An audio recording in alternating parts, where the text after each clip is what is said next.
ہر دم اللہ، ہر لحظہ ہر دم اللہ، ہر لحظہ ہر دم اللہ، ہر لحظہ ہر دم اللہ۔ نحمده ونصلي ونسلم على سيدنا ومولانا محمد رسوله النبي الأمين المكين الحنين الكريم الرؤوف الرحيم، أما بعد، فأعوذ بالله من الشيطان الرجيم، بسم الله الرحمن الرحيم۔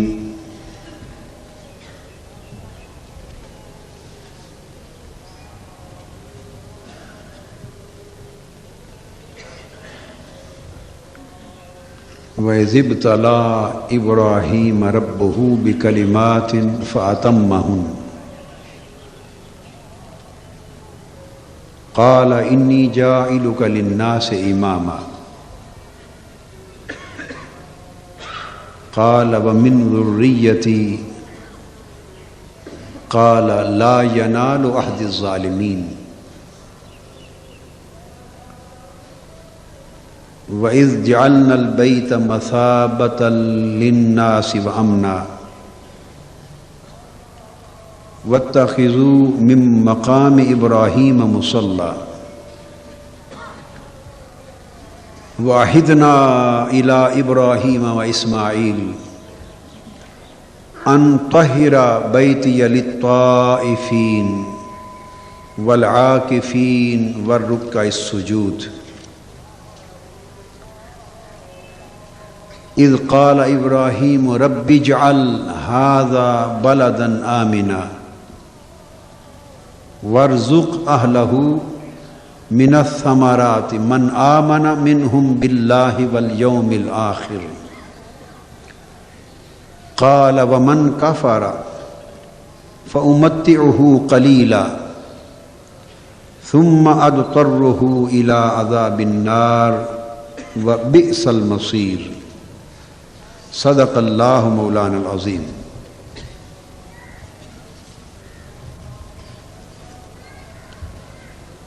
معزز مشائخ اعظام، علماء کرام، معتکفین و معتکفات اور خواتین و حضرات،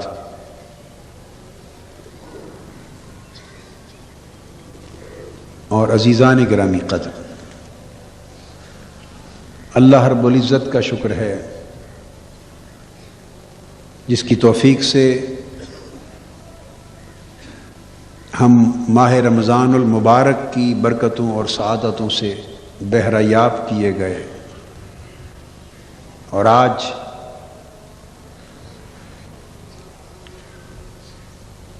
رمضان المبارک کے اس آخری عشرہ میں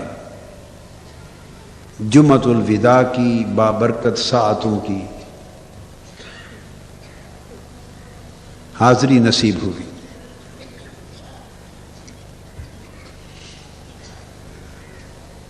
یہ جمعۃ الوداع ہے،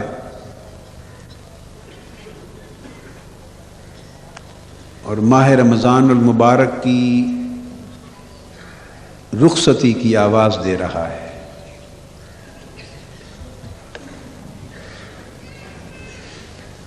آج کے موضوع کے لیے میں نے چاہا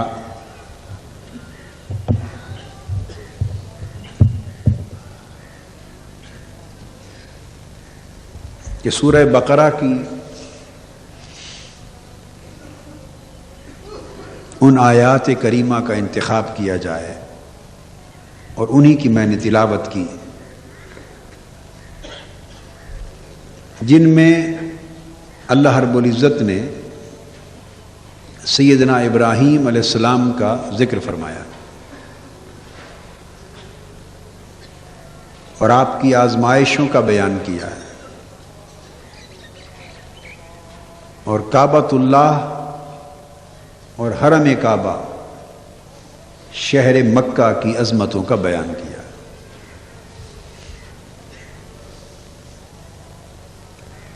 حسب سابق اور وعدہ کے مطابق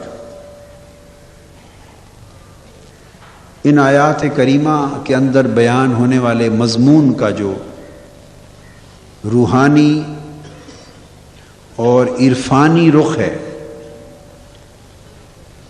آج اس کو آپ کے سامنے بیان کیا جا رہا ہے۔ ایک معنی اور مفہوم تو معروف ہے جو آپ ہمیشہ سنتے رہے ہیں، اور ہمارے اپنے خطابات میں بھی کثرت کے ساتھ ان کا ذکر موجود ہے۔ آج ان آیات کریمہ کے حوالے سے ذرا ایک دوسری دنیا کا سفر کرتے ہیں۔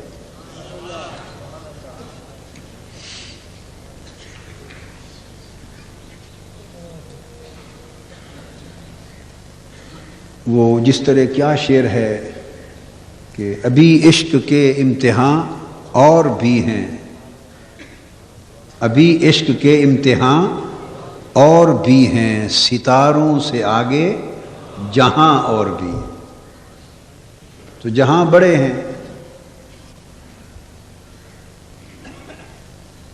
دیکھنے والوں کو یہ ایک کائنات نظر آتی ہے جس میں ہم رہتے ہیں، یہ یونیورس جس کو ہم کہتے ہیں،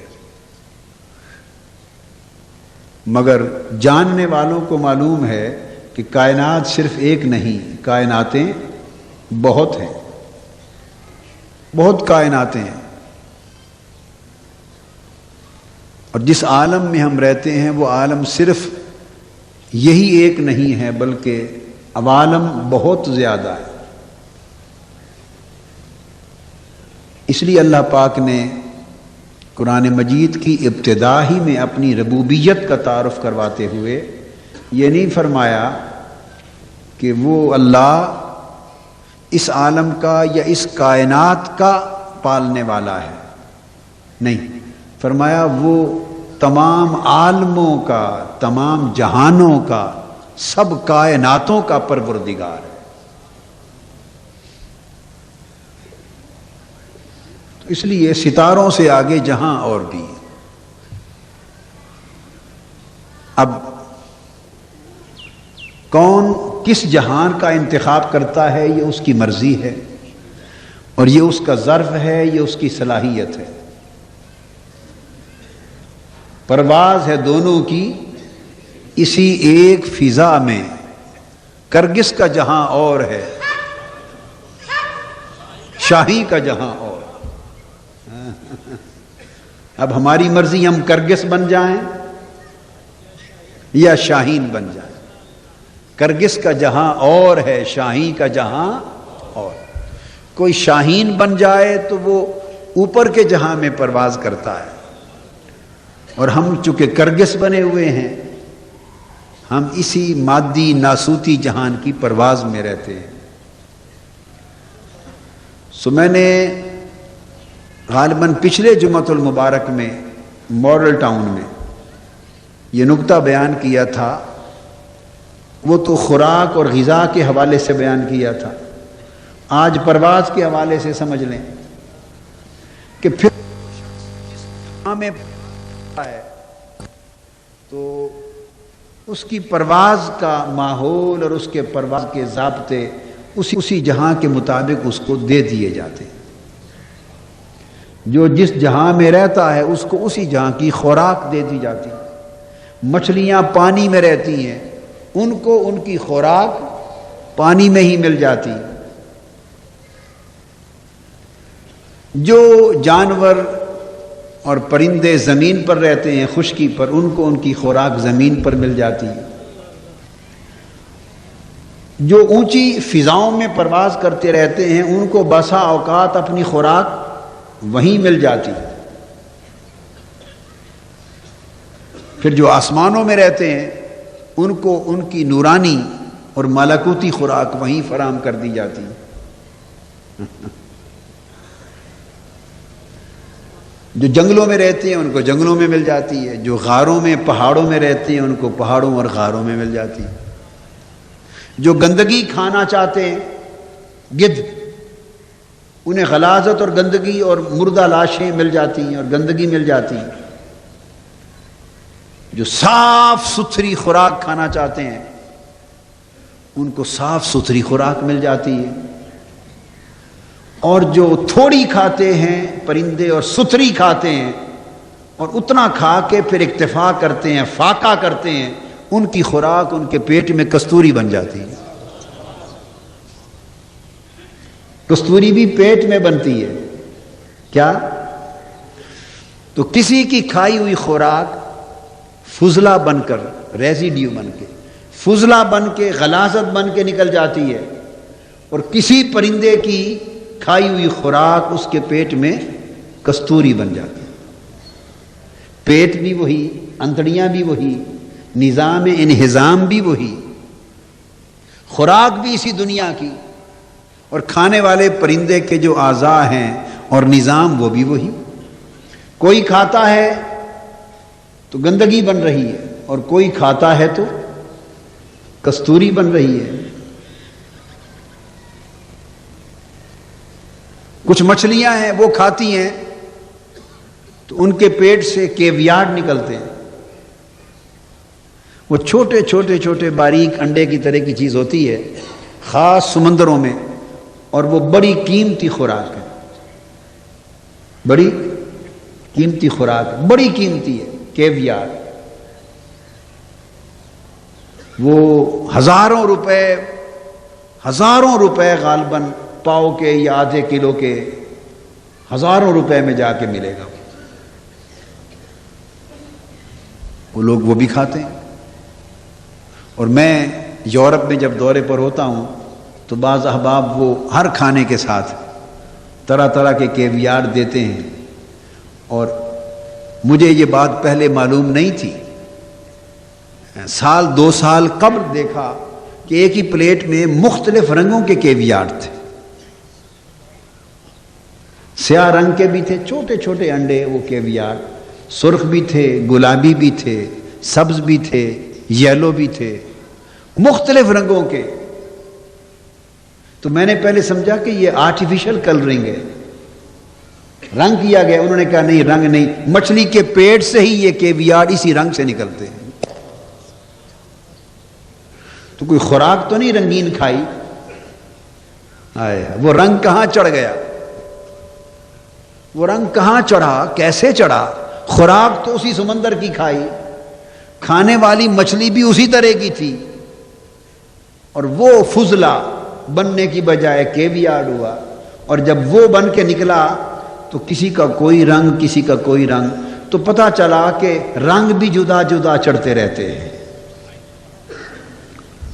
ہوتا سب کچھ مچھلی کے پیٹ میں ہے مگر رنگ جدا جدا چڑھتے رہتے ہیں۔ اسی طرح اس دنیا میں بھی رہتے تو سارے ایک ہی جگہ ہیں، کھاتے پیتے بھی ایک ہی چیز ہیں، ایک ہی فضا میں رہتے ہیں، پر رنگ ہر ایک پر جدا جدا چڑھتا رہتا ہے۔ ڈیپینڈ کرتا ہے کہ آپ سوداگر کیسے ہیں، آپ کس چیز کے خریدار ہیں۔ آپ کپڑے کی دکان پر بھی جب جاتے ہیں نا، جو اچھے سیلز مین ہوتے ہیں نا کپڑے والے، وہ گاہک کو دیکھ کر تھان نکالتے ہیں، گاہک کو دیکھ کر ان کو پتہ چل جاتا ہے کہ یہ کس قسم کے، کس حد تک کے کپڑے کا خریدار ہے۔ مہارت، اسی کو سیلز مین شپ کہتے ہیں۔ تو گاہک کو دیکھ کر تھان نکالتے ہیں، اور پھر وہ چکما دینے کے لیے گاہک کے داخل ہوتے ہی ہر قسم کی لائٹیں فل فور جلا دیتے ہیں، 8-10 بلب ٹیوبیں جلا دیتے ہیں تاکہ اصل رنگ کا پتہ نہ چلے، ان روشنیوں میں بندہ دھوکہ کھا جائے۔ اس کو پتہ ہوتا ہے کہ لوگ روشنیوں میں دھوکہ کھاتے رہتے ہیں۔ ان روشنیوں میں آپ کو کوئی سمجھ آ رہی ہے بات کی؟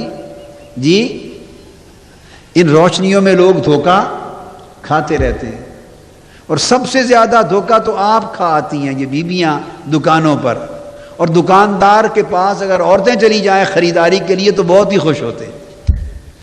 وہ کہتے ہیں یہ سمجھدار بہت بنتی ہیں اور دھوکہ اتنا زیادہ کھا کے جاتی ہیں.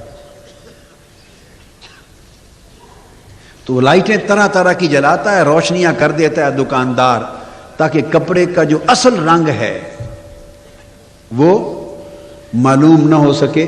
ہم بھی اسی دھوکے میں مارے ہوئے ہیں. اپنی جسمانی چمک دمک،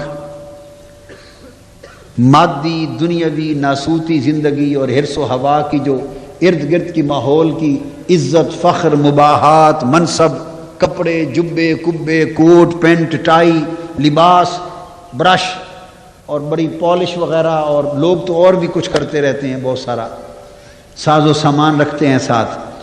تو یہ کر کر آ کے تو یہ ہمارے پیر غالب لاہوری صاحب مسکرا پڑے. پیر صاحب میں نے ان کو پتہ ہے سارا ایسا.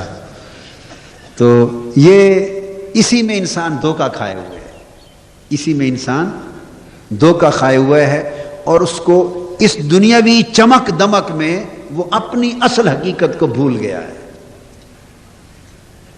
پھر میں نے بتا رہا تھا کہ گاہک کو دیکھ کے وہ تھان نکالتا ہے پھینکتا ہے، اس کو پتا ہے کہ یہ اسی کا ہی خریدار ہے. جب وہ دیکھتا ہے نا کہ یہ رضامند نہیں ہے، وہ بھی اس کے اندازہ کر لیتا ہے کہ یہ اس کا سوداگر نہیں، یہ اس سودے کے لیے نہیں. تو وہ کہتا ہے باؤ جی ٹھہرے اور اچھا بھی ہے. وہ پھر ایک اور تھان اس سے اچھا نکال دیتا ہے، مگر شروع سے اچھا نہیں دیتا، شروع سے اچھا نہیں دیتا. پھر دوسرا بھی نکال دیتا ہے. جب دیکھتا ہے کہ یہ اس کا طالب بھی نہیں، اس سے بھی اچھا مال مانگتا ہے، تو وہ کہتا ہے جائیں نہیں اور اچھا بھی ہے. پھر ایک اور نکالتا ہے. بچے کو کہتا ہے لے آؤ. جوتے کا دکاندار بھی یہی کام کرتا ہے، آپ کو بٹھا دیتا ہے ایک جوتا، آپ جان کے نہیں اس سے اچھا بھی ہے، پھر دوسرا بھی لے آتا ہے. یکلخت نہیں دیتا اعلیٰ چیز، اس لیے کہ ممکن ہے یہ اعلیٰ چیز کا خریدار نہ ہو اور ناقدری نہ ہو جائے. ممکن ہے اعلیٰ چیز کا خریدار ہی نہ ہو، اور جو خریدار نہیں ہے اعلیٰ کا، جو گھٹیا کا خریدار ہے تو اعلیٰ پیش کریں گے تو ناقدری ہو جائے گی. تو وہ پھر اس کو بدلتا رہتا ہے، حتیٰ کہ جب وہ جانے لگتا ہے تو پھر اور آخری چوٹی کے کپڑے نکال کے پھینکتا ہے. جی آپ کو جو چاہیے یہی مل جائے گا، جاتے کیوں ہیں، اور بھی مال ہے. پھر وہ عالیشان کپڑے بچھا دیتا ہے، 20 25 کی قطار لگا دیتا ہے آپ کے سامنے، جو چاہیں آپ لے لیں. تو دنیا میں بھی دینے والا دیکھتا ہے کہ خریدار کس شے کا خریدار ہے. تو وہ جو بڑا دینے والا ہے وہ بھی دیکھتا ہے کہ بندہ میرا خریدار کس شے کا ہے، یہ سوداگر کس طرح کا ہے. دنیا کا سوداگر ہے، ہاں، تو اس کو کہتا ہے ربنا آتنا فی الدنیا حسنہ، دنیا لے جا. دیکھتا ہے کہ یہ دنیا کا نہیں سوداگر، آخرت کا سوداگر ہے. وفی الآخرۃ حسنہ، اس کو پھر آخرت والا تھان دے دیتا ہے، آخرت کا مال نکال کے دے دیتا ہے. آخرت کے مال کی بھی بڑی قسمیں ہیں. جنت کا بھی ایک ٹکڑا ہے، باغ بھی ہے، پھر حوریں بھی ہیں، کھجوریں بھی ہیں، محلات بھی ہیں، چشمے بھی ہیں، نہریں بھی ہیں. پھر جنت نعیم بھی ہے، پھر جنت فردوس بھی ہے، پھر جنت ماوا بھی ہے، پھر جنت قربت بھی ہے. تو جنتیں بھی بڑی بڑی ہیں. اگر وہ دیکھے کہ یہ ایک ہی دیکھ کر اس میں گم ہو گیا اور مست ہو گیا اور اچھلنے لگ گیا، چھلانگیں لگانے لگ گیا، تو اس کو کیا ضرورت ہے پھر اعلیٰ درجے دے؟ وہ اپنے خاص سوداگروں کے لیے رکھتا ہے. تو کوئی اس سے آگے کا سوداگر، کوئی اس سے آگے کا سوداگر. اور کچھ ایسے گاہک بھی ہوتے ہیں کہ وہ سارے جنت کا مال دیکھ کے بھی کہتے ہیں دیکھ کر کہتے ہیں نہیں، اس کے طالب نہیں ہے.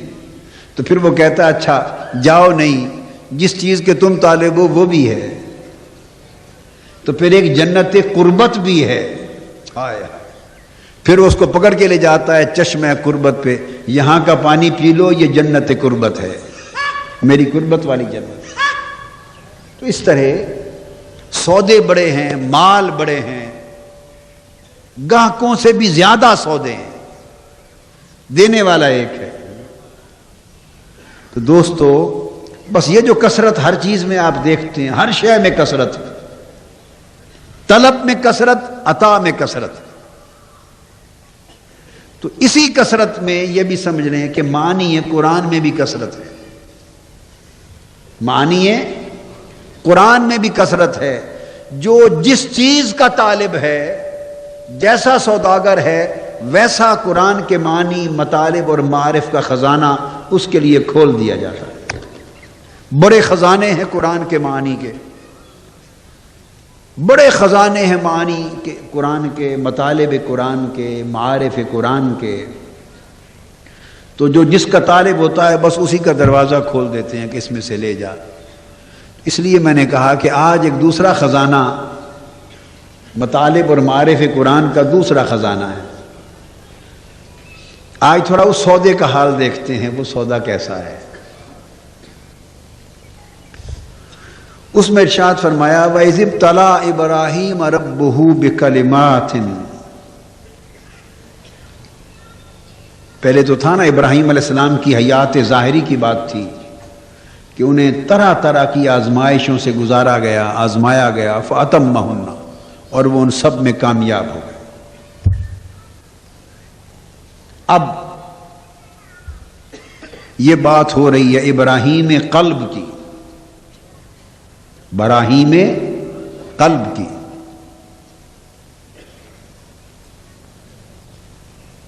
کہ بندے جب روحانی سفر پہ بندہ گامزن ہوتا ہے، چلتا ہے اور اللہ کی راہ میں سالک بنتا ہے اور اللہ کا طالب ہوتا ہے، جب کوئی دعویٰ کرتا ہے کہ مولا میں تیرا سوداگر ہوں، میں تیرا سوداگر ہوں، مجھے تیرا سودا چاہیے،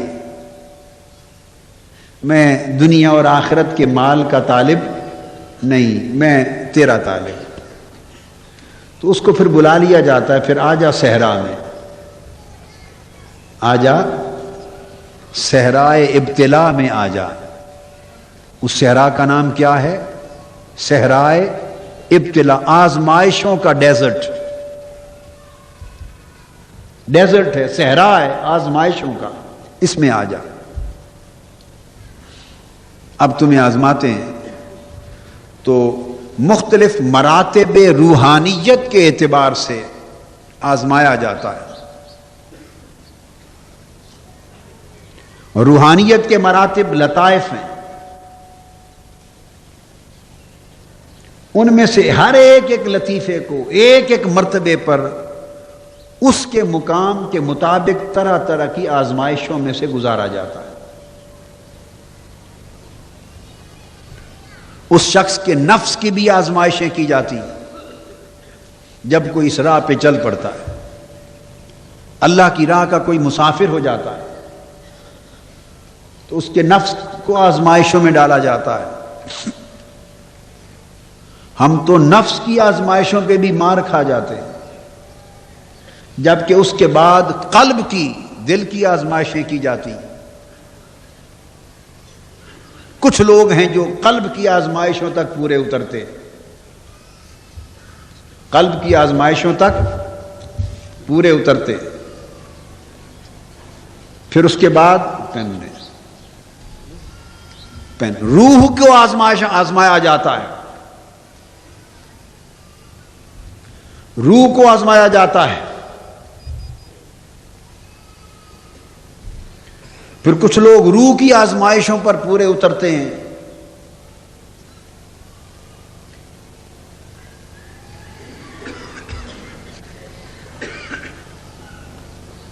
تو روح کے بعد پھر انسان کے سر کو آزمایا جاتا ہے۔ کچھ لوگ سر کی آزمائشوں پر بھی پورے اترتے ہیں، تو پھر اس کے مقام خفی کو آزمایا جاتا ہے۔ تو آزمائشیں اس کے روحانی مقام اور مرتبے کے مطابق ہوتی ہیں۔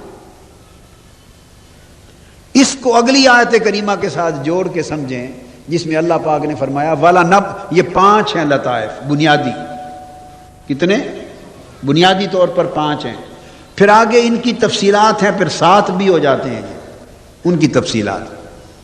تو آگے قرآن مجید نے فرمایا وَلَنَبْلُوَنَّكُمْ بِشَيْءٍ مِّنَ الْخَوْفِ، والجوع ونقص من الاموال والانفس والثمرات وبشر الصابرین. آزمائشیں بھی 5 ہی بیان کی ہیں اللہ پاک نے. اللہ تمہیں آزماتا ہے آزمائشوں کی بٹی میں ڈالتا ہے. کبھی خوف کی آگ جلاتا ہے اور اس میں آزما کے دیکھتا ہے. کبھی بھوک فقر اور فاقہ کی آگ جلاتا ہے, اس میں آزما کے دیکھتا ہے. پھر کبھی نقص اموال مالی نقصانات کی بھٹی میں ڈالتا ہے, آزما کے دیکھتا ہے. کبھی نقص انفس جانی نقصان کی بھٹی میں ڈالتا ہے, آگ جلا کے دیکھتا ہے. کبھی نقص ثمرات آگے پھلوں اور نتائج کو ختم کر دیتا ہے, اس کی بھٹی میں ڈال کے دیکھتا ہے. یعنی پوری محنت کر کے جب پھل کھانے کا وقت آیا تو پھل لے لیتا ہے. یہاں ایک مثال دے دوں. کل میں نے وہ واقعہ حضرت رابعہ بصری کا بیان کیا تھا, وہ دہراتا ہوں چونکہ آج کی بات کے لیے ایک حصہ میں نے کل بیان نہیں کیا تھا, آخری چھوڑ دیا تھا. وہ جو آخری حصہ کل چھوڑ دیا تھا وہ آج کے لیے ریلیونٹ ہے, مگر اس خاطر واقعہ پورا دہرانا پڑتا ہے کہ کس طرح پھل لے کر آزماتا ہے. یہ بات سمجھ نہیں آئے گی جب تک واقعہ پورا ذہن میں نہیں رکھیں گے. دہرا رہا ہوں آپ کے لیے کہ حضرت ابراہیم بن ادہم رضی اللہ تعالی عنہ اللہ کے گھر کی زیارت کے لیے چلتے ہیں. آپ نے سنا, بیت اللہ کے لیے, اور فیصلہ کیا کہ اب کے باری تعالیٰ تیرے گھر کا دیدار اس حال میں جا کروں گا کہ کوئی اس حال میں نہ آیا ہو. چلتے ہیں, ہر قدم پہ 2 نفل ادا کرتے ہیں اور ہر قدم پہ 2 نفل پڑھتے, ہر قدم پہ 2 نفل پڑھتے. 14 سال کے بعد شہر مکہ, حرم مکہ میں داخل ہوتے ہیں.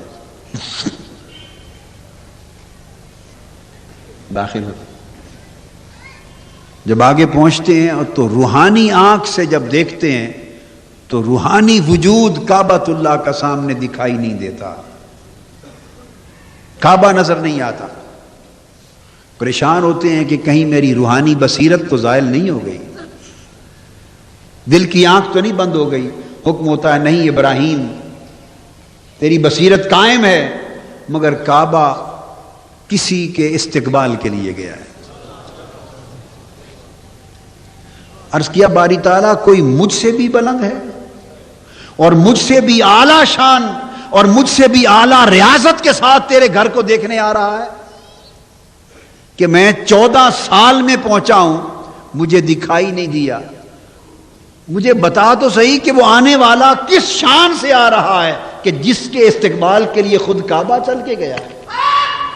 فرمایا دیکھ ابھی آنے والا ظاہر ہونے والا ہے, وہ ایک بوڑھی ہے, ایک ضعیفہ ہے. مڑ کر جو دیکھا تو حضرت رابعہ بصری لاٹھی کے سہارے چلی آ رہی ہے اور کعبہ حضرت رابعہ بصری کے استقبال کے لیے.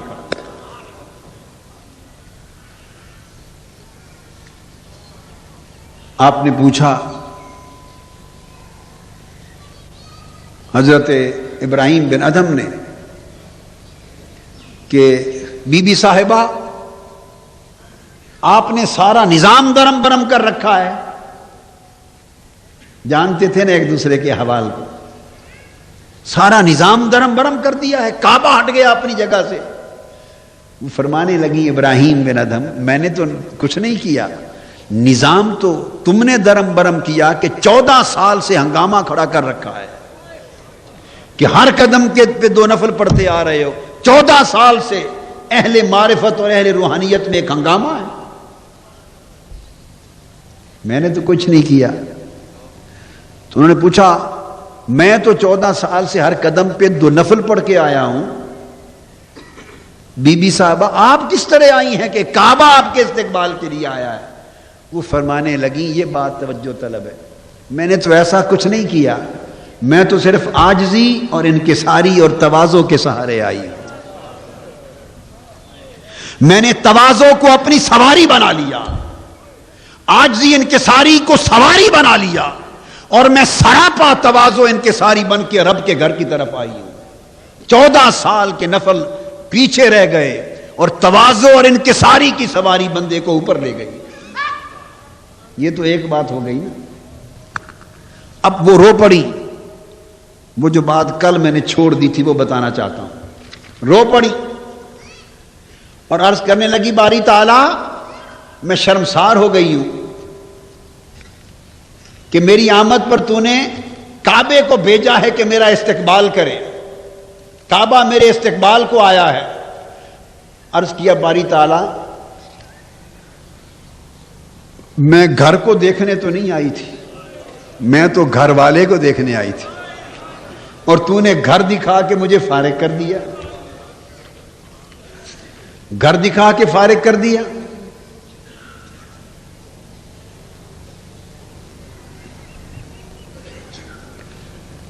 واپس مڑی طواف کر کے، عرض کیا باری تعالیٰ میں اگلے سال پھر آؤں گی، اگلی بار، اور اب کہ ایسا آؤں گی کہ اس سال کعبہ میرے استقبال کو آیا ہے، اگلی بار آؤں گی تو میں تیرے گھر کا استقبال کروں گی، میں تیرے گھر کا استقبال کروں گی۔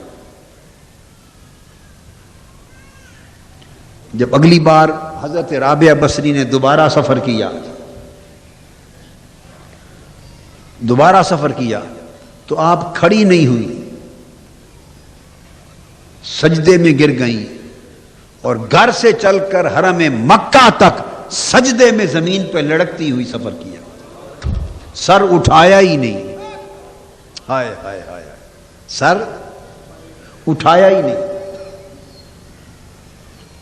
اب میں وہ بتا رہا ہوں کہ کس طرح آزمائش ہوتی ہے، آزماتے کیسے ہیں۔ سر نہیں اٹھایا، 7 سال زمین پر حالت سجدہ میں لڑکتی ہوئی کعبہ پہنچی۔ جب باری تعالیٰ کے گھر پہنچی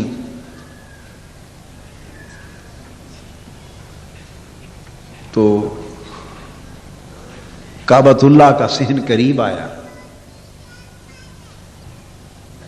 7 سال حالت سجدہ میں لڑک پر جب پہنچی تو جو ہی صحن کعبہ قریب آیا، قریب تھا کہ وہ صحن کعبہ میں قدم رکھتی تو عورتوں کو جو عذرو شرع کچھ دن لاحق ہوتے ہیں، عین قدم اٹھانے سے پہلے وہ کیفیت ہو گئی۔ آزمائش بتا رہا ہوں، آزمائش بتا رہا ہوں۔ 7 سال کی ریاضت کے بعد سر بھی نہیں اٹھایا، وہ کیفیت لائق ہو گئی اور قدم باہر رکھ لیا۔ ایک چیخ نکلی، عرض کیا باری تعالیٰ اب اپنی تجلی ہی دکھا دے، اندر تو جا نہیں سکتی، اپنی تجلی ہی دکھا دے۔ فرمایا میری تجلی دیکھنی ہے تو دیکھ۔ اوپر جو نگاہ اٹھائی تو خون کا بحر بے قرار نظر آیا، بحر بے قرار نظر آیا، اور خون کے اندر ایک تموج تھا، اور چیخوں کی آواز، پکار ہر طرف نظر آ رہی تھی، سنائی دے رہی تھی۔ پوچھا باری تعالیٰ یہ خون کیسا ہے اور چیخ و پکار کی آوازیں کیسی ہیں؟ فرمایا رابعہ یہ وہ عاشقان حق ہیں جنہوں نے ساری زندگی میرے عشق میں، میری طلب میں، میری طلب میں، میری طلب وصال میں، میری قربت کے بھی طلب میں گزار دی، عمر بھر ریاضت میں گزار دی۔ کوئی کھڑا نہ ہوا، کسی نے سجدے سے سر نہ اٹھایا، کوئی عمر بھر فاقے کی آگ میں جلتا رہا، کوئی الٹا لٹکتا رہا، کوئی ساری زندگی روتا رہا۔ جب ساری زندگی ریاضت کی آگ میں جل جل کر میرے مقام دیدار کے قریب پہنچے اور میرے جلوے کا وقت آیا تو پردہ حائل ہو گیا، دیدار نہ کر سکے۔ یہ وہ عاشق ہیں جو قربان ہو گئے مگر دیدار سے رہ گئے، یہ ان کی آرزوؤں کا خون ہے، یہ ان کی تمناؤں کا خون ہے، یہ عاشقوں کے عشق کا خون ہے۔ آبیا تیری طرح لاکھوں عاشق اپنی آرزوؤں کے خون کے سمندر میں غوطہ زن ہیں، یہ ان کی آرزویں چیخو پکار کر رہی ہیں۔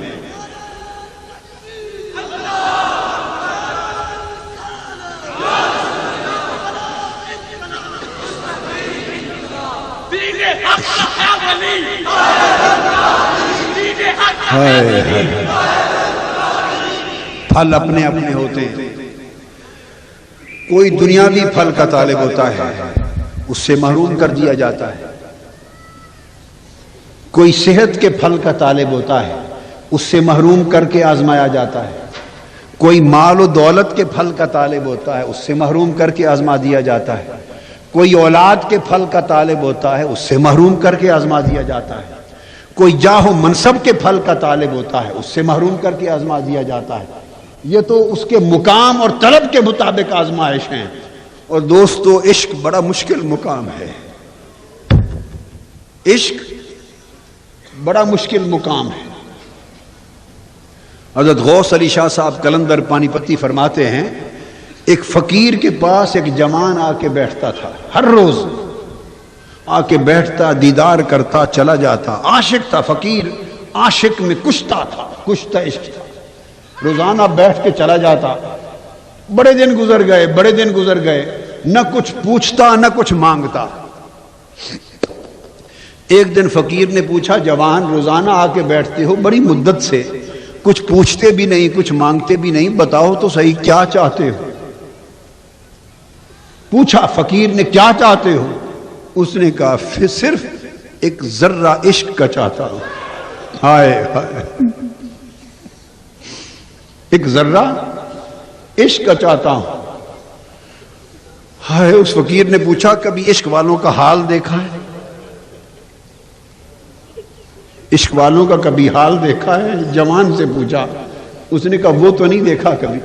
فرمایا، کل اس جنگل میں جانا، فلاں جگہ دیکھنا، ایک عشق والا نظر آئے گا پڑا ہوا، ایک عشق والا پڑا ہوگا، پھر آ کے بات کر دینا مجھے، اس کے بعد بھی اگر چاہت رہے تو کچھ کر دیں گے۔ وہ جوان جو جنگل میں گیا، اس جنگل میں اس مقام پر دیکھا کہ ایک اور جوان اس کے جسم کے ٹکڑے ہو کر منتشر ہوئے پڑے،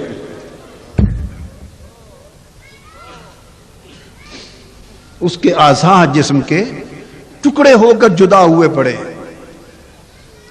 وہ کھڑا تکتا رہا، واپس آ گیا۔ اگلے دن آیا، فقیر نے پوچھا، گئے تھے؟ جوان نے کہا، گیا تھا۔ پوچھا، کچھ دیکھا؟ اس نے کہا، دیکھا۔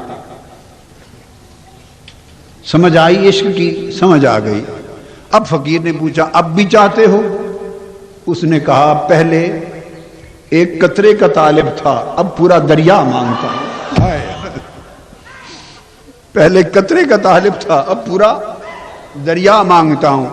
اس عاشق کے ٹکڑے ہوئے ہیں، میں خود کو جلا دینا چاہتا ہوں۔ عشق کے لیے بڑا ظرف چاہیے۔ آزمائش ہر ایک کی اس کے درجے، اس کے مطلب، اس کی طلب اس کے ظرف کے مطابق ہوتی ہے۔ اس لیے ابراہیم علیہ السلام کو اولاد سے محروم کر کے بھی دیکھا ہے، بیوی اور بچوں دونوں سے بھی محروم کر کے دیکھا ہے، وطن سے محروم کر کے بھی دیکھا ہے، سفر کی صحبتوں میں ڈال کے بھی دیکھا ہے، اور جب ہر جگہ ثابت قدم رہے تو بالآخر اٹھا کے آگ میں ڈال کے بھی دیکھا ہے۔ وہ اپنے عاشق کو ڈال دیتا ہے آگ میں، ڈال دیتا ہے۔ اس کا امتحان تو ہو گیا جب وہ آگ میں پڑ گیا، اور جب آگ میں چلا جائے اور آگ جلانے لگتی ہے تو حکم بھی دیتا ہے، خبردار، آگ میرا عاشق ہے، جلانا نہیں، میرا عاشق ہے۔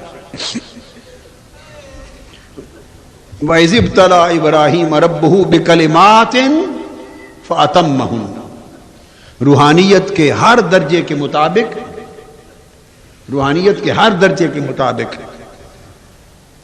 آزمائش کی جاتی ہے، اور اس آزمائش میں کامیابی سے گزر جانا شرط ہوتا ہے۔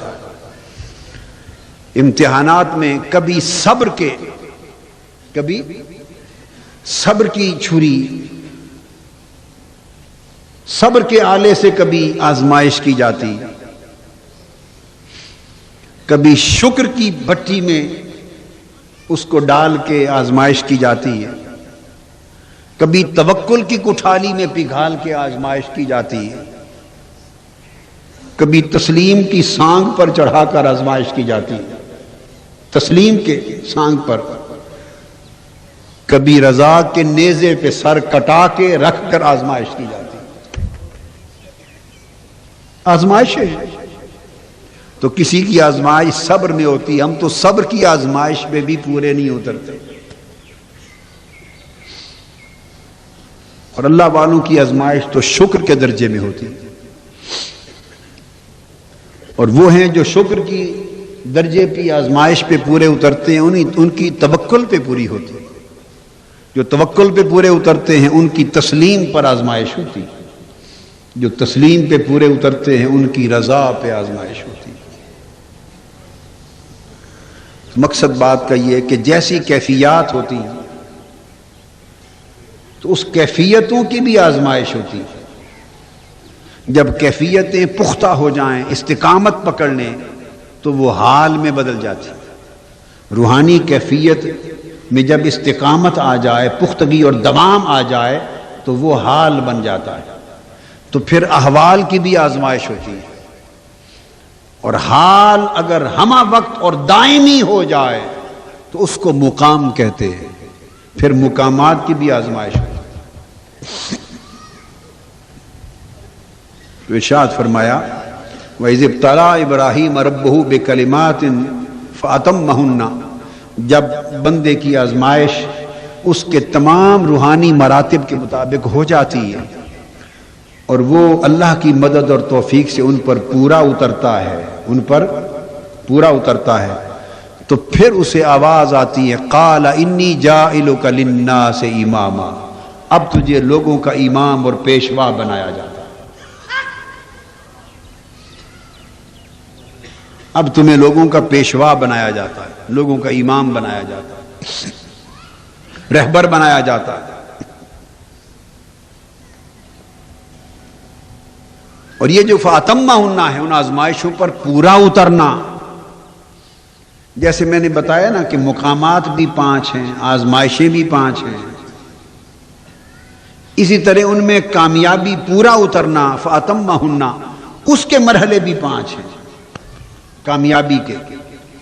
تو سلوک کی راہ میں ایک سلوک للہ ہے، روحانیت کے جب سفر ہوتے ہیں تو ایک سلوک للہ، اس مرحلے پہ کامیابی ہوتی ہے پہلے، پھر اس سلوک کو باللہ، اللہ کے لیے سلوک پہلا، اس پر کامیابی ہو جاتی ہے، پھر السلوک باللہ، پھر اللہ سے سلوک، اس پر کامیابی کو دیکھا جاتا ہے، اس میں کامیابی ہو جاتی ہے، پھر السلوک الی اللہ، پھر اللہ کی طرف سلوک، پھر اس پر کامیابی ہو جاتی ہے، پھر السلوک فی اللہ، پھر اللہ میں سلوک، اس پہ کامیابی ہو جاتی ہے، تو پھر السلوک مع اللہ، اللہ کے ساتھ سلوک۔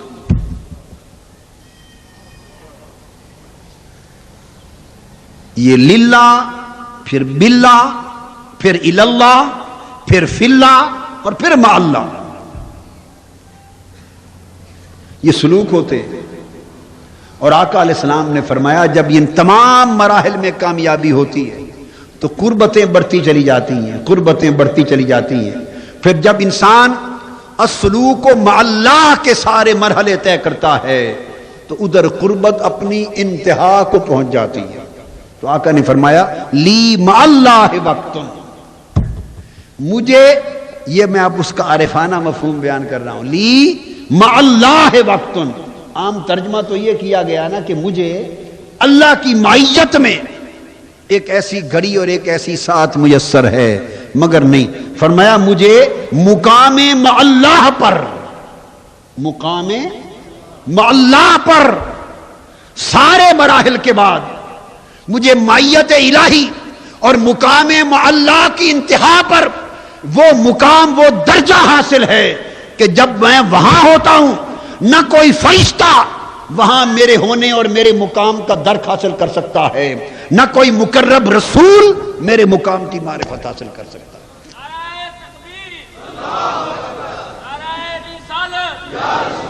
یہ وہ مقام ہے۔ بھئی کیا میری کیا جرت اور بہادری، اس میں کیا آ گئی بیٹے؟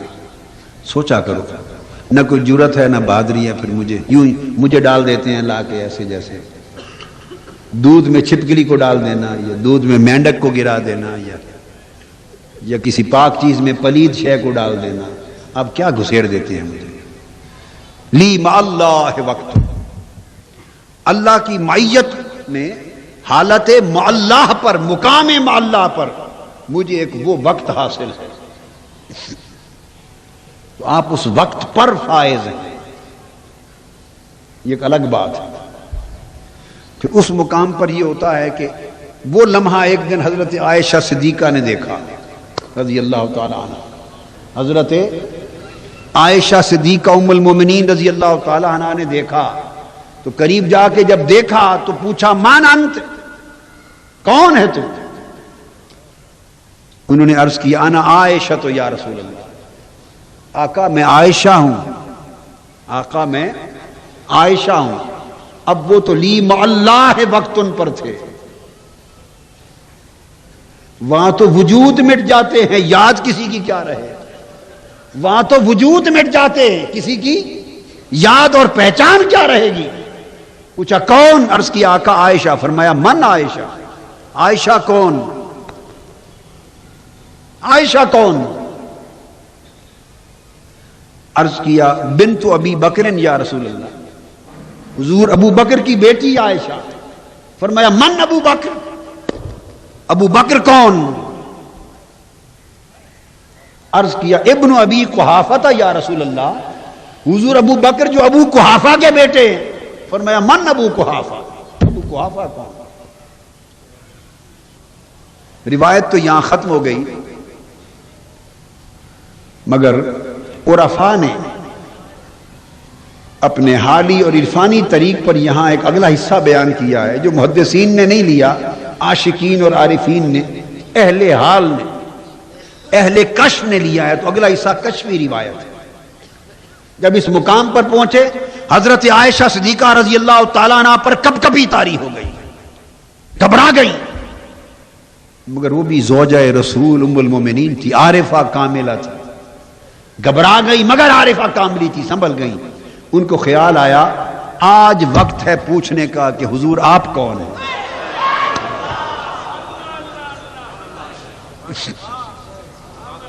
آج پھر وقت ہے پوچھنے کا حضور آپ کون ہیں؟ من انت یا رسول اللہ، حضور آپ کون ہیں؟ بس آگے پھر یہ مجمع اس جواب کے لیے نہیں ہے، یہ مجمع اس جواب کے لیے نہیں، یہ فتووں کی دنیا ہے، یہ فتووں کی دنیا ہے، بس جواب بند رکھنا ہی بہتر ہے۔ اس پر پیر میر علی شاہ صاحب بول پڑے، کوئی مثل نہیں ڈھولن دی، کوئی مثل نہیں ڈھولن دی، چپ کر مہر علی اتھا جا نہیں بولن، چپ کر مہر علی اتھا جا نہیں بولن، اتھا جا نہیں بولن، بس چپ۔ تو میں عرض کر رہا تھا کہ یہ جو سلوک کے 5 مراتب ہیں، 5 وادیاں ہیں، 5 وادیاں ہیں، کوئی تو وادیاں طے کرتا کرتا طور کی چوٹی پر پہنچتا ہے، اور کوہ طور کی چوٹی پر جا کے عرض کرتا ہے ارنی انظر الیک، رب ارنی انظر الیک۔ جواب آتا ہے موسیٰ ابھی تو کئی وادیاں آگے پڑی ہیں، ابھی کیسے پردہ اٹھا رہا، یہاں تو نہیں دیکھ سکتا، تو نہیں دیکھ سکتا۔ تو دیکھنے کا کوئی طریقہ بھی ہے، ہاں پہلے جلانا پڑتا ہے، تجلی بھیج کے سب کچھ جلا دیتے ہیں، طور کو جلا دیتے ہیں اور سوال کرنے والے کو بے ہوش کر کے گرا دیتے ہیں۔ محرم ہی ہوش جز بے ہوش نیست. جب تک اس ہوش سے بے ہوش نہیں ہو جائیں گے تب تک نیا ہوش نہیں ملے گا. اور وہ ہوش جو تکنے کے قابل بنا دیتا ہے جب تک وہ نہ آئے تو پردہ نہیں اٹھتا. فَأَتَمَّهُنَّ تو ان ساری آزمائشوں میں کامیاب ہو گئے. جب کامیاب ہو گئے تو عرض کیا اب حکم ہوا کہ اب آپ کو دنیا کا امام و پیشوا بنایا جاتا ہے. پیشوائی، مقتدائی، رہبری اور امامت کے منصب پہ فائز کیا جاتا ہے. وہ عرض کرتے ہیں قال ومن ذریتی، اب یہ فیض میری اولاد کو بھی عطا کر. یہ فیض میری اولاد کو، ذریت اور نسل کو بھی عطا کر، انہیں بھی اس منصب پہ فائز فرما. فرمایا قال لا ینال عہد الظالمین، دوں گا مگر جو جو اس راہ سے ہٹتا جائے گا اس کو محروم کرتا جائے گا. جو اس راہ سے ہٹ جائے گا اس کو، جو ظالم ہوگا اسے محروم کر دوں گا. جو اس راہ پہ چلے گا اس کو اس کے ظرف، اس کی محنت، اس کی ریاضت کے مطابق اتنا دیتا چلا جائے گا. اب اس کے بعد اگلا حکم ہوتا ہے وَإِذْ جَعَلْنَا الْبَيْتَ مَثَابَةً لِلنَّاسِ وَأَمْنًا. جب ان آزمائشوں سے دل پورا اتر جائے، نفس پورا ہو جائے، روح پوری ہو جائے، سر اور خفی پورے ہو جائیں، تو اب اس کا جو فیض ملتا ہے، جو کیفیت آتی ہے، انسان ریاضت کرتا ہے، مجاہدے کرتا ہے، اپنے اندر حالت صبر پیدا کرتا ہے، حالت شکر پیدا کرتا ہے، حالت توکل پیدا کرتا ہے، حالت تسلیم اور حالت رضا پیدا کرتا ہے. اور وہ حسن اخلاق سے اپنے آپ کو آراستہ کرتا ہے. وہ حسن اخلاق کے ساتھ آراستہ ہوتا ہے اور رذائل اخلاق کو، ریاضت کی آگ جلا جلا کر ختم کر دیتا ہے. نفس کی خواہشوں کو ترک خواہشات کی بٹی میں جلا جلا کر ختم کر دیتا ہے.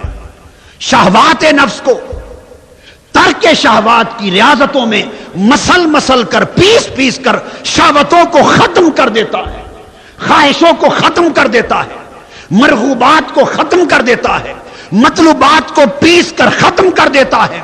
نفس کے خوبصورت برتن توڑ کے چورا چورا کر دیتا ہے.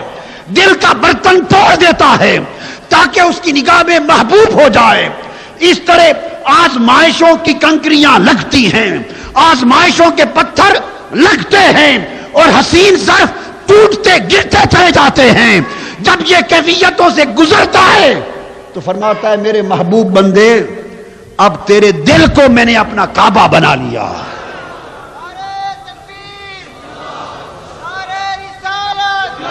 تو بچا بچا کے نہ رکھ اسے. بندے تو اس دل کو بچائے پھرتا ہے، اس دل کے اندر خواہشیں سجا لی ہیں. دل کو ٹھوکر نہ لگے، دل کی کوئی خواہش پوری ہونے سے رہ نہ سکے، دل کی طلب پوری ہونے سے رہ نہ سکے. تیرا نفس، ہائے تیرا نفس، ارے بندے ہائے تیرا دل، یہ بھی مل جائے، یہ بھی مل جائے، یہ بھی مل جائے، یہ بھی مل جائے، مال بھی ملے، حوث بھی ملے، حوث بھی ملے، رغبت بھی ملے، چاہت بھی ملے، شہوت بھی ملے، دنیا بھی ملے، عزت بھی ملے. بندے کتنے بتوں کی پجاری بنے گا؟ ابو جہل تو 4 بت پوجتا تھا، ابو جہل تو 360 بت پوجتا تھا.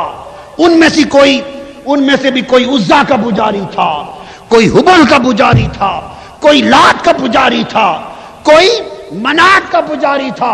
ارے مشرک بھی ایک ایک بت پوجتے تھے. اے بندے، ایمان کا نام لے کر تو ہزاروں بتوں کا پجاری ہے.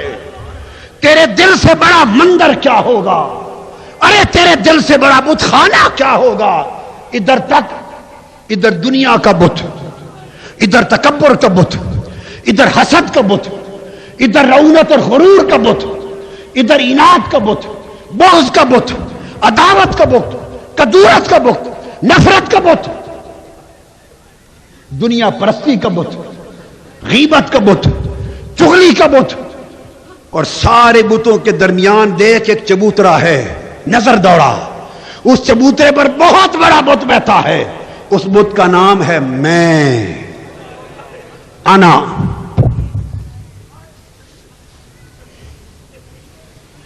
وہ سارے بت اس میں کے انا کے بت کا طواف کر رہے ہیں، اس کا طواف کر رہا ہے، اور تو ان سب بتوں کا طواف کر رہا ہے. میں جو سر بسجدہ ہوا کبھی، میں جو سر بسجدہ ہوا کبھی، تو زمین سے آنے لگی صدا، تیرا دل تو ہے صنم آشنا، تجھے کیا ملے گا نماز میں. تیرا دل تو ہے صنم آشنا، تجھے کیا ملے گا نماز میں. ہمارا ماتھا تو رب کے حضور جھکتا ہے، کبھی دل کو بھی دیکھا؟ دل تو لاکھ دنیا کے بتوں کے سامنے جھکا پڑا ہے.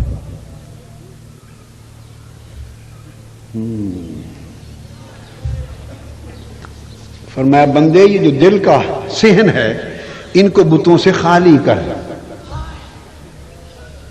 دل کے صحن کو بتوں سے خالی کر. جب یہ سارے بتوں سے خالی ہو جائے تو معلوم ہے میں کیا کر دوں گا. وَإِذْ الْبَيْتَ، پھر اس کو اپنا گھر کعبہ بنا لوں گا. اپنا گھر یعنی کعبہ بنا لوں گا. مثابۃ للناس، جب تیرا دل میرا گھر بن جائے گا، ہائے ہائے، جب تیرا دل میرا گھر بن جائے گا تو کیا ہوگا؟ مثابۃ للناس، پھر لوگ بلائے بغیر کھچے کھچے تیری طرف آئیں گے، کھچے کھچے آئیں گے. مخلوق راستے طے کر کے، مسافتیں طے کر کے، مثابۃ للناس، لوگ کھچے کھچے تیری طرف آئیں گے. کیوں؟ کہ تیرا دل میرا کعبہ بن جائے گا. چھوڑ دو، تیرا دل میرا گھر بن جائے گا، لوگ کھچے کھچے آئیں گے تیری طرف. وَأَمْنَا، وَأَمْنَا، اور پھر تیرا دل ایک تو مخلوق دل کا تو مرجع بن جائے گا، اور دوسرا تیرا دل چشمہ امن و سلامتی بن جائے گا. جو پھر تیرے پاس آئے گا اس کو سکون مل جائے گا، جو تیری مجلس میں بیٹھے گا اس کو سلامتی مل جائے گی، اسے عافیت مل جائے گی، اسے امن مل جائے گا، حفاظت مل جائے گی، اسے سکون مل جائے گا. وَإِذْ جَعَلْنَا الْبَيْتَ، اس گھر کو، دل کے گھر کو، مَثَابَةً لِلنَّاسِ وَأَمْنًا، ہم لوگوں کا مرجع بنا دیں گے، لوگ دوڑ دوڑ کے آئیں گے تیری طرف، اور لوگوں کے سکون کا چشمہ بنا دیں گے. لوگ تیرے دل کے چشمے سے سکون کا پانی پئیں گے، لوگ اپنی پیاس بجھائیں گے. تھکے ماندے لوگ آئیں گے تیرے دل سے، تیرے دل کے چشمے سے ان کو سیرابی مل جائے گی، طاقت مل جائے گی، لوگ دوڑ کے آئیں گے.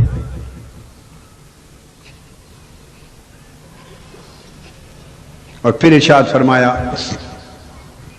اے بندے جب تیرے دل کو یہ مقام مل جائے تو آگے توجہ کر. دل کو یہ مل گیا، پھر آگے چل. کیا؟ وَاتَّخِذُوا مِن مَّقَامِ إِبْرَاهِيمَ مُصَلًّى، جب دل تیرا میرا گھر بن جائے، کیا؟ دل تیرا میرا گھر بن جائے تو پھر جو مقام ابراہیم اس سے مراد روح ہے. مقام ابراہیم کعبے کے، حرم کعبہ کے اندر ہے نا. تو دل جب تیرا میرا حرم بن جائے، تیرا دل میرا بیت، میرا حرم کعبہ بن جائے، تو جو اس کے اندر مقام روح ہے، مقام ابراہیم، روح کو کہا، مقام ابراہیم کو میرا مصلی بنا لے. ہائے ہائے ہائے، روح کو میرا مصلی بنا لے. اور مصلی کا اشارہ کس طرف ہے؟ ہائے ہائے ہائے، مصلی کا نماز کی طرف اشارہ ہے. اور نماز کون سی؟ نماز تیرے نظارے کا ایک بہانہ بنی، وہ نماز. اذان ازل سے تیرے عشق کا ترانہ بنی. آقا علیہ السلام کی طبیعت کبھی اداس ہوتی تو آواز دے کے فرماتے بلال آج ہم اداس ہیں، آ ذرا ہماری اداسی دور کر، ہماری طبیعت کو راحت پہنچا. وہ راحت کیا ہوتی؟ بلال کو آواز دیتے، جب نماز کا وقت قریب آتا تو روح تڑپتی، فرماتے کہ میں اداس ہوں، ہم اداس ہیں، آ ذرا ہمیں راحت اور سکون پہنچا۔ بلال اذان کی جگہ پہ آ جاتے اور کہتے اللہ اکبر، حضور مقام کعبہ قوسین او ادنا پہ چلے جاتے، اللہ اکبر کی جو آواز سنتے تو وہ کعبہ قوسین او ادنا کی گھڑیوں میں گم ہو جاتے، ہائے ہائے ہائے ہائے، ان گھڑیوں میں گم ہو جاتے۔ اور حضرت عائشہ صدیقہ رضی اللہ تعالیٰ عنہ فرمائی، یہ حال کی بات ہے، درجے درجے کی بات، فرماتی ہیں کہ اذان شروع ہوتی نماز کے وقت سے تو حضور کی حالت متغیر ہو جاتی، اتنی بدل جاتی کہ ہم سے پہچانے بھی نہ جاتے، نہ ہم حضور علیہ الصلوۃ والسلام کو پہچان سکتے، نہ آقا علیہ السلام ہمیں پہچان سکتے۔ یہ تو کیفیت ہوتی اذان تک، اور جب مصلی پر کھڑے ہو جاتے، واتخذوا من مقام ابراہیم مصلی، جب مصلی پر کھڑے ہو جاتے تو مولانا روم فرماتے ہیں جسم یہیں رہ جاتا، روح وہاں چلی جاتا، پھر مصلی پر پردہ اٹھ جاتا، مصلی پر کھڑے ہوتے تو پردہ اٹھ جاتا۔ اذان، ہائے ہائے، اذان ازل سے تیرے عشق کا ترانہ بنی،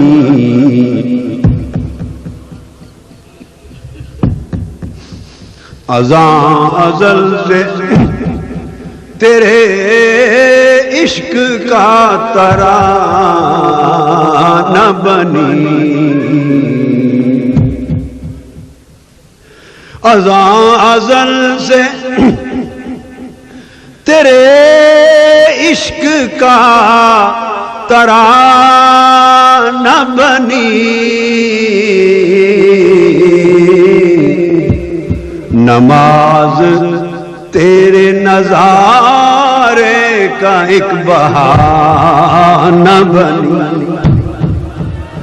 نماز تیرے نظارے کا ایک بہانہ بنی، ارے پڑھو، نماز تیرے نظارے کا ایک بہانہ بنی،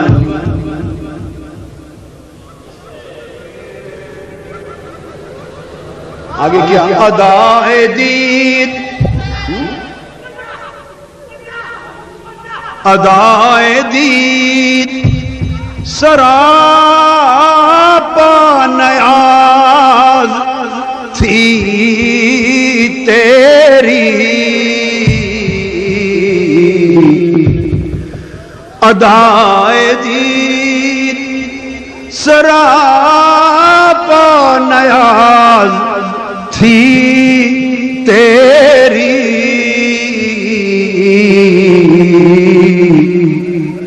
کسی کو دیکھتے رہنا نماز تھی تیری، کسی کو دیکھتے رہنا نماز تھی تیری، ارے پڑھتے کیوں نہیں، دیکھتے کیوں نہیں، کسی کو دیکھتے رہنا نماز تھی تیری، دیکھو دیکھو کسی کو دیکھتے، دیکھو دیکھو دیکھو کسی کو دیکھتے رہنا نماز تھی تیری، کسی کو دیکھتے رہنا نماز تھی، کسی کو دیکھتے رہنا نماز تھی، کسی کو دیکھتے رہنا نماز تھی، کسی کو دیکھتے رہنا نماز تھی تیری، کسی کو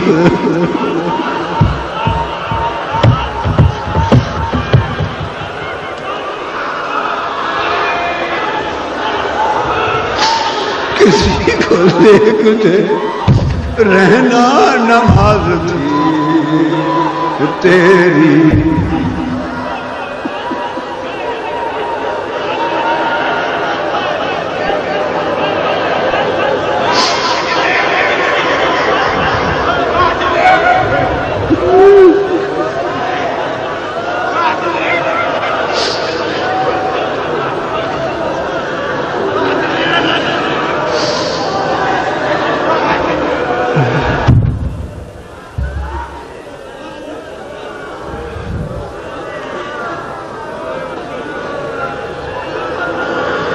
کسی کو دیکھ تیرے نام نماز تھی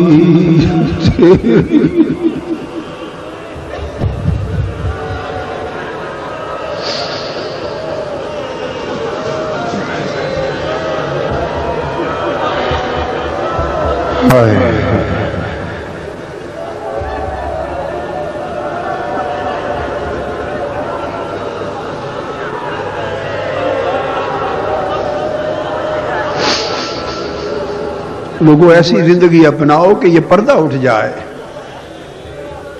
یہ حجاب اٹھ جائے جس نے نابینا بنا رکھا ہے۔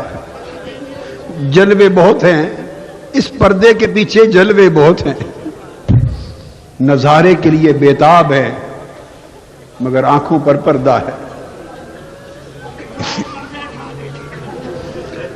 تو فرمایا جب دل مثابۃ للناس وامنا ہو جائے، اللہ کا گھر بن جائے، تو واتخذوا من مقام ابراہیم مصلی، پھر اپنی روح کو، مقام روح کو مصلی بنا لو۔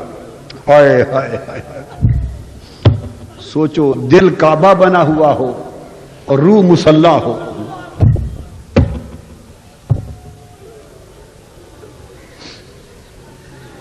یہ سفر ہے، یہ منزل ہے، ادھر جانا چاہیے۔ کیسی منزل ہے بولیے، کیسی منزل ہے؟ یہ منزل پسند نہیں ہے؟ یہ اسٹیشن کیسا ہے؟ اس پر چلے،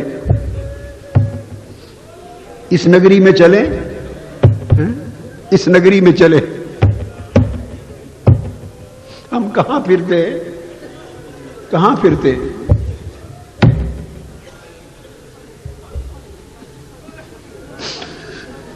وہ پہنچنے والے اس نگری میں پہنچ گئے۔ فضیل ابن عیاض پہنچ گئے، وہ کھڑے ہیں دیکھو۔ عبداللہ بن مبارک پہنچ گئے، امام حسن بصری پہنچ گئے، رابعہ بصری پہنچ گئی، داؤد طائی پہنچ گئے، جنید بغدادی پہنچ گئے، سری سکتی پہنچ گئے، ذنون مصری پہنچ گئے، ویسے کرنی پہنچ گئے، سرکار غوث العظم پہنچ گئے، حضرت سیدی طاہر علاء الدین پہنچ گئے، حضور داتا گنج بخش علی حجویری پہنچ گئے، بابا فرید پہنچ گئے، قطب الدین بختیار کاکی پہنچ گئے، خواجہ اجمیر پہنچ گئے، شاہ نقش بند پہنچ گئے۔ پہنچنے والے پہنچ گئے، ہمیں اس نگر کی راہ کی خبر ہی نہیں، ہمیں اس نگر کی خبر ہی نہیں۔ اب آگے ارشاد فرمایا،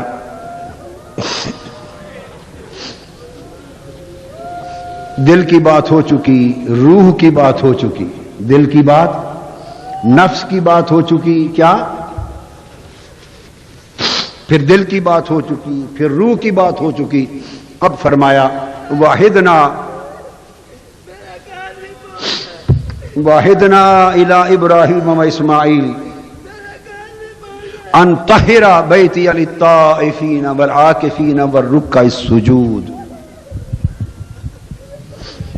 اور ہم نے عہد لیا ابراہیم و اسماعیل سے، کیا؟ ان طہر بیتی،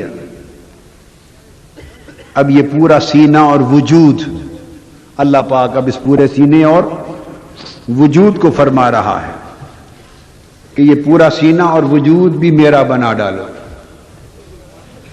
یہ پورا سینہ اور پورا وجود بھی میرا بنا ڈالو، انطہرا بیتیا، یہ بھی سارا میرا گھر بن جائے اور میرے نور سے چمک اٹھے اور میری تجلیات سے روشن منور ہو جائے۔ ہم نے حکم دیا کہ ان کو بھی صاف کرو، تطہیر کرو، باطن کی تطہیر کرو، قلب کا تصفیہ کرو، پھر اس سینے کا تصفیہ کرو۔ ابھی تو قلب کی بات ہو رہی ہے، قلب کی، بیتیا کا تھا چونکہ، آگے سینہ اور جسم کی طرف ابھی آگے آتے ہیں، میں ذرا پہلی بات مکمل کر لوں۔ فرمایا اس کے لیے کیا کریں؟ میرا گھر یعنی میرا دل، جب میرا دل میرا گھر بن جائے، تمہارا دل، اس کی تطہیر کرو، تو پھر جتنی تطہیر بڑھتی جائے گی تو اتنے طبقہ در طبقہ لوگ آتے جائیں گے. للطائفین، اب طائفین سے مراد سالکین ہیں، جو اس رستے کے طالب ہوں گے. پھر جو دل اللہ کا گھر بن جائے گا اس کی طرف عام طالب اور سالک بھی آئیں گے، عام طالب اور سالک بھی آئیں گے. ان کے لیے بھی جگہ صاف کر دے. انطہرا بیتیا للطائفین، سالک اور طالب بھی آئیں گے. راہ طریقت کے جو روحانیت کی راہ کے جو مسافر ہیں وہ بھی آئیں گے، عام مسافر بھی آئیں گے. اور پھر والعاکفین، گوشہ جیسے اعتکاف میں بیٹھنے والے، گوشہ نشین ہونے والے. واصلین، وہ بھی آئیں گے. جو عام طالبین اور سالکین ہیں وہ بھی آئیں گے، اور جنہوں نے وصال کی منزل پا لی ہے وہ بھی آئیں گے. ناکساں راہ پیر کامل، کاملاں راہ رہنما، گنج بخش فیض عالم، مظہر نور خدا.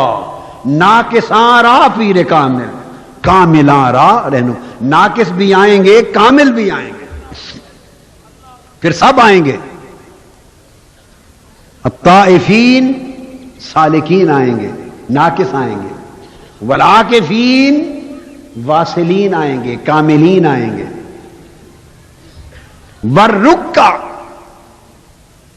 اور رکوع میں جھکے رہنے والے وہ بھی آئیں گے. وہ کون ہیں؟ جنہوں نے صفات سے خود کو اور ذات سے فنا کر لیا ہے. والرکع فانین آئیں گے. والرکع، اس سجود اور سجدہ گزار جو فنا کی وادی سے گزر کر باقی ہو چکے ہیں، وہ باقین بھی آئیں گے.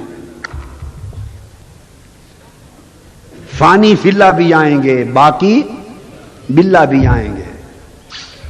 طائفین یعنی طالبین و سالکین بھی آئیں گے. عاکفین یعنی واصلین و کاملین بھی آئیں گے. الرکع یعنی الفانین بھی آئیں گے، فانی فی اللہ. والسجود الباقین یعنی باقی باللہ بھی آئیں گے.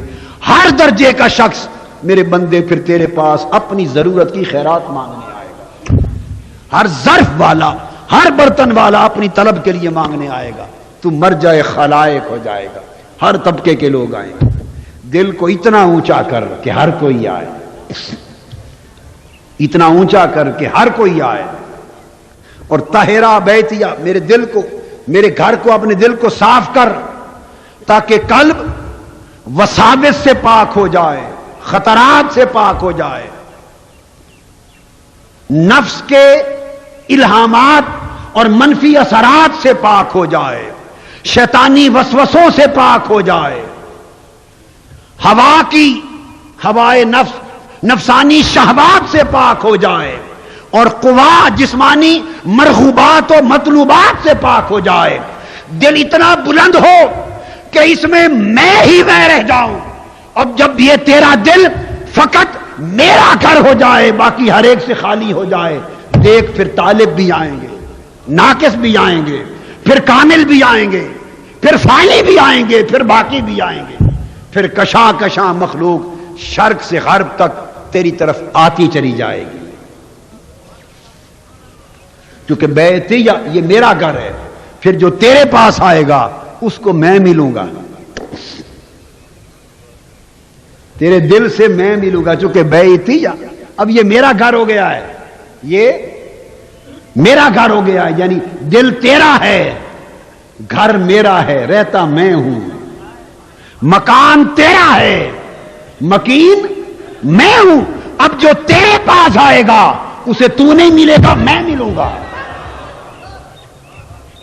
اب جو تیرے پاس آئے گا، مکان تک آ گیا، تو جب مکان پر کوئی آ جائے، مکان پر پہنچ جائے، تو مکان ملتا ہے یا مکی ملتا ہے؟ بھئی جب تک رستے میں ہو تب تک تو گھر کی تلاش ہوتی ہے. آپ میری بات کو سمجھ گئے؟ سالک کے لیے جب تک رستے میں ہو تب تک تو گھر ملنے کی کوشش کرتا ہے کہ گھر مل جائے، اس سے پوچھتا ہے کیا فلاں گھر مل جائے. اسی طرح رستے میں کوئی گھر والا نہیں پوچھتا، گھر پوچھتا ہے فلاں کا گھر، کیا فلاں کا گھر کہاں ہے. بے شک فلاں کا بھی نام لے مگر پوچھتا گھر ہے.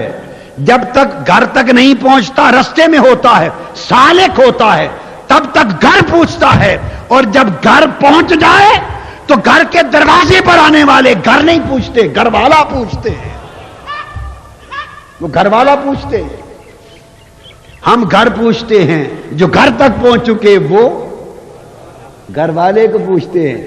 اس لیے فرمایا سالکین بھی آئیں گے، واصلین بھی آئیں گے، فانین بھی آئیں گے، باقین بھی آئیں گے. چونکہ اب گھر میرا ہے، جو اس گھر تک آ گیا اب اس کو تو نہیں میں ملوں گا. چونکہ جب دروازہ کھٹکھٹائے گا تو اندر سے گھر نہیں نکلے گا، گھر والا نکلے گا. جب دروازہ کھلے گا تو گھر کا تو دروازہ کھل گیا، اب گھر نے کیا نکلنا ہے، گھر تو کھل گیا. اب کھٹکھٹا لیا جب دروازہ تو اندر سے میں ہوں گا. چونکہ گھر میرا ہے، دل تیرا تھا، گھر مکان تیرا تھا، مکی میں ہوں. بیٹی یا اب آئیں گے میرے طالب، اتنا اچھا خوبصورت کر چکے میں نے ملنا ہے ان کو، میں نے رہنا ہے. تو لوگوں دلوں کو اتنا صاف کرو، پاک کرو، روشن کرو، خوبصورت کرو، کیونکہ اس نے رہنا ہے. آپ جب خود رہتے ہیں گھر کو تو کتنا ڈیکوریٹ کرتے ہیں بتائیے نا. نہیں ڈیکوریٹ کرتے؟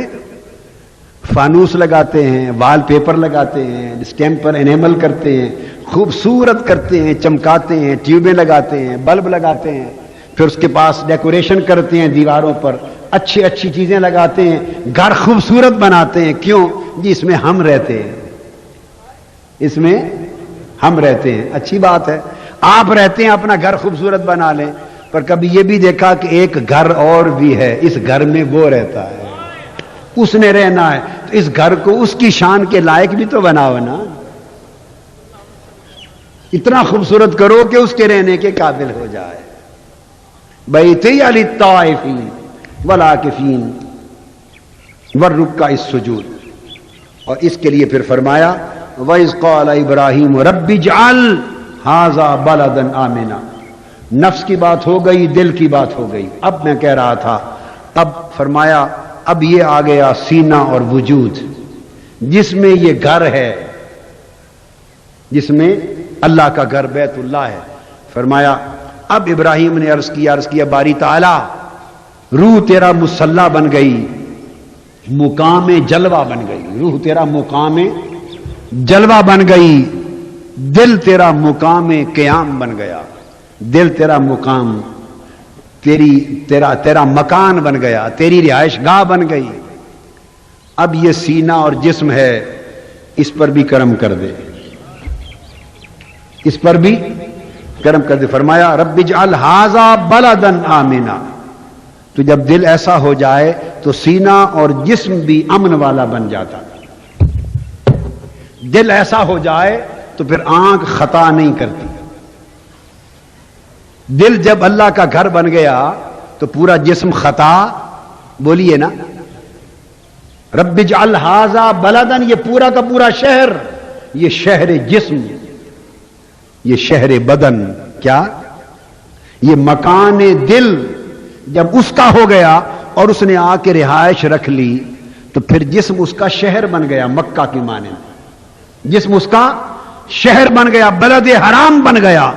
تو پھر بلد بدن، بلد جسم پھر بھٹکتا نہیں، چونکہ اندر جو دل میں خدا بیٹھا ہے. پھر آنکھ نہیں بھٹکتی، ہاتھ نہیں بھٹکتے، زبان نہیں بھٹکتی، قدم نہیں بھٹکتے، ارادے نہیں بھٹکتے. پھر سارے جسم پر اس کا کنٹرول ہوتا ہے. وہ جو دل کے گھر میں بیٹھا ہوا ہے پورے جسم کو پاک صاف کر دیتا ہے. اور فرمایا جسم کے اندر مولا اور کچھ طاقتیں بھی رہتی ہیں، صلاحیتیں ہیں، حواس ہیں، عقل ہے، قوتیں ہیں، جس میں بہت کچھ اور بھی ہے. تو فرمایا وارزق اہلہ من الثمرات، من آمن منہم باللہ والیوم الآخر.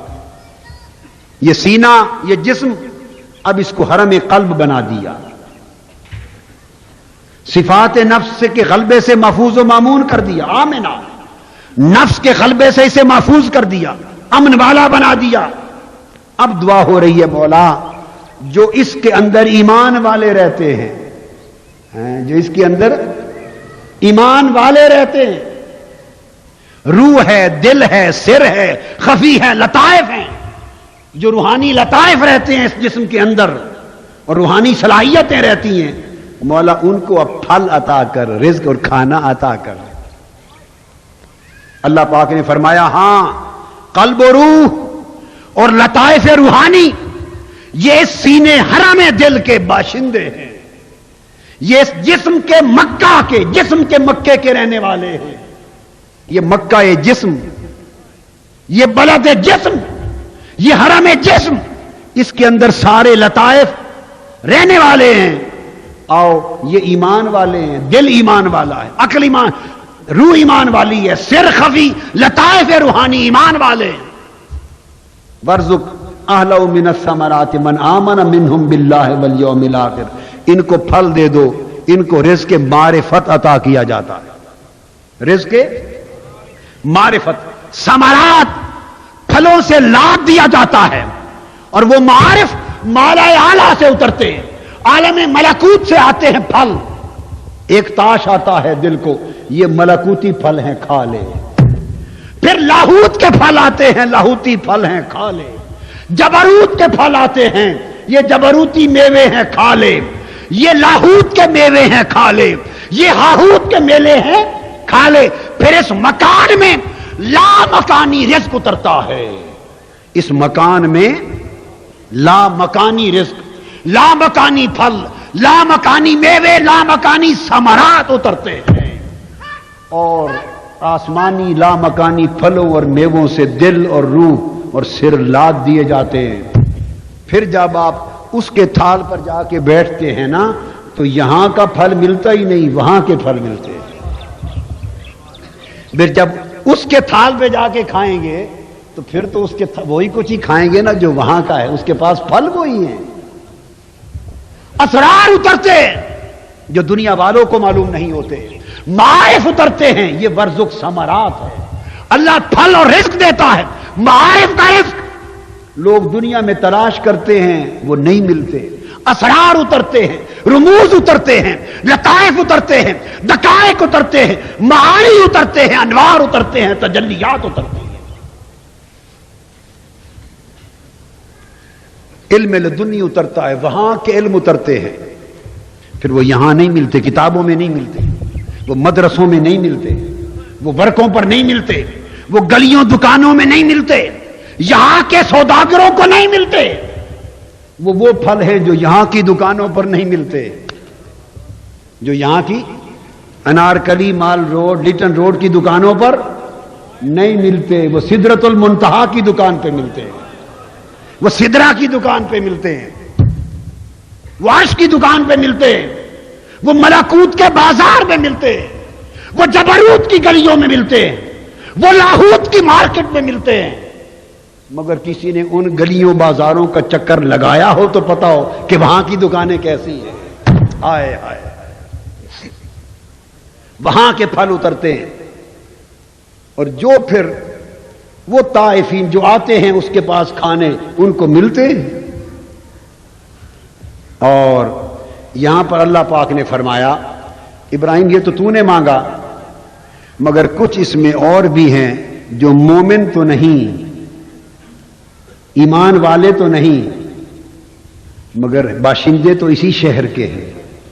عقل بھی ہے، عقل مادی، فکر،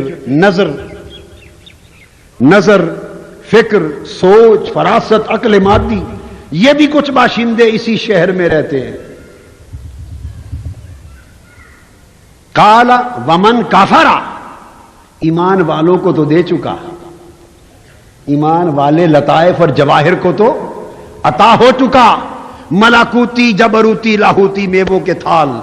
مگر کچھ عقل مادی، فکر، نظر، سوچ، یہ چیزیں اور بھی اسی شعر میں رہتی ہیں، مگر وہ کیا؟ ومن کافرا، وہ حجاب میں ہیں، کافر ہوئے یعنی پردہ پڑ چکا ہے ان پر، انہوں نے ملکوت کو دیکھا نہیں، جبروت کو دیکھا نہیں، لاہوت کو دیکھا نہیں، اس کے میووں کو دیکھا نہیں، عالم بالا کو، لہذا وہ انکاری ہیں، عقل مادی ہے، انکار کرتی ہے، گزر جا عقل سے آگے کہ یہ نور، عقل مادی انکار کرتی ہے، عقل ہے میوے تماشا لبے بام، ابھی سوچتی رہتی ہے، انکار کرتی ہے، مانتی نہیں، جھکتی نہیں، تسلیم کی گردن نہیں جھکاتی، رضا کا سر نہیں جھکاتی، عقل میں کرتی رہتی ہے، میں نہ مانوں، میں کیسے مانوں، میری سمجھ میں نہیں آ رہا، یہ کیسے ہو گیا، یہ کیسے کر دوں، یہ کیا ہے، پھر یوں کیسے ہوگا، عقل یہ یا یوں میں گم رہتی ہے، من کافرا، حجاب پڑ گیا، پردے میں پڑی ہے، عقل پردے میں پڑی ہے۔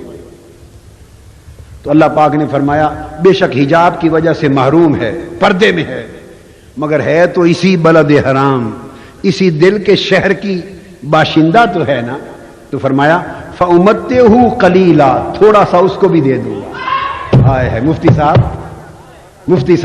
ہائے ہائے، فَأُمَتِّعُهُ قَلِيلًا، ان کو تو تھالوں کے تھان اور دسترخوانوں کے دسترخوان بھر بھر کے دیے، ملکوتی، جبروتی، لاہوتی پھل دیے، یہ جو عقل ناسوتی ہے، عقل مادی ہے، کچھ روشنی، سوجھ بوجھ اس کو بھی دے دوں گا، کچھ ریشنل انٹلیکچوئل ایبلٹی، سوجھ بوجھ، کچھ روشنی اس کو بھی دے دوں گا،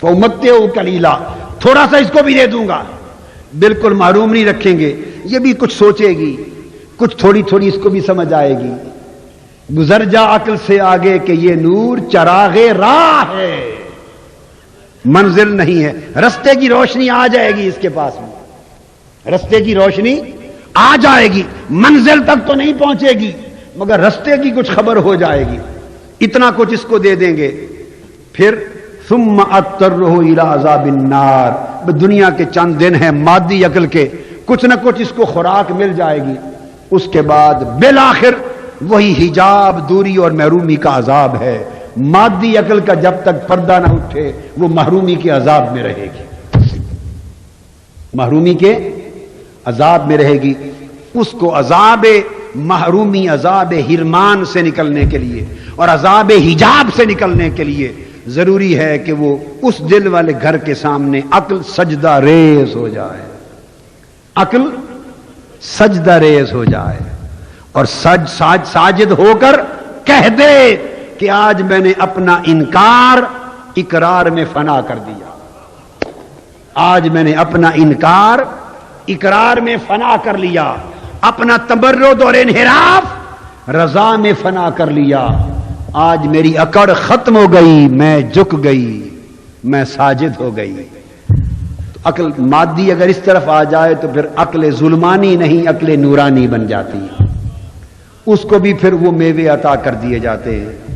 اللہ رب العزت ہمیں یہ حال عطا فرما دے اور توفیق دے کہ ہم ایسی ریاضت، ایسی مجاہدہ اور ایسی محنت کے خوگر ہوں جس سے ہمارے دل کی بستی آباد ہو اور دل ہمارا اللہ کا گھر بنے اور روح جلوہ حق کا مقام بنے۔ وما علینا الا البلاغ۔